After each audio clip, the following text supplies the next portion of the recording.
আমার মুসল্লিয়ানে কেরাম, আল্লাহ রাব্বুল আলামিন বলেন কবরে রেখে দেওয়ার পরে মানুষের দুইটা অবস্থা হতে পারে।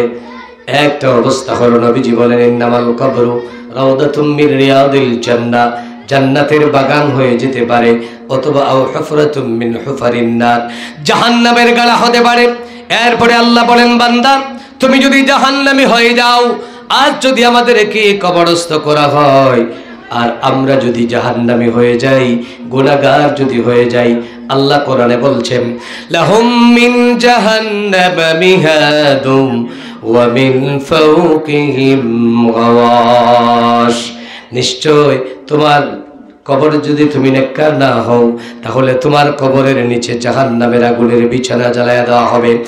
এক নম্বরে হলো আল্লাহ বলেন গোলাম তোমার কবরের নিচে জাহান্নামের আগুনের বিছানা জ্বালায়া দেওয়া হবে, উপরে আরেকটা চাদর তোমাকে উড়াল লাগিয়ে দেওয়া হইব, ওই চাদরটাও হবে জাহান্নামের আগুনের। আমার শাহবাগ এলাকার সম্মানিত মুরব্বিয়ান, আমার প্রাণপ্রিয় যুবক ভাইরা, একটু আমার সাথে বলেন তো, একটা আগুনের বিছানা যদি নিচে থাকে, নিচের মধ্যে থাকে, উপরের উড়াল লাগি যেটা চাদর আছে এটাও যদি আগুনের থাকে, এই বিছানায় কি ঘুমানো যায়? 20 লাখ দিলে এখন রাত ঘুমাইবার লাগে কেউ রাজি হইবানি? আপনারা জোরে মাথুন না।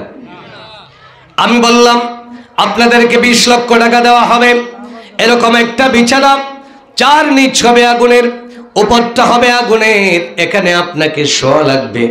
আপনি বললেন না না, এরকম আগুনের বিছানায় 30 লাখ দিলেও আমি কখনো শুইতে পারবো না।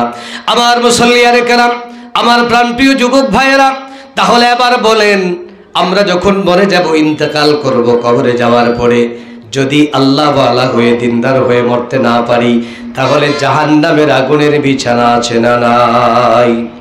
আপনার জন্য আগুনের বিছানা বিছিয়ে দেওয়া হবে, আপনার জন্য আগুনের চাদর আপনাকে আমাকে উপরের মধ্যে লাগাইয়া দেওয়া হবে। আজকে একটু চিন্তা করার জন্য আপনাদের কাছে বললাম।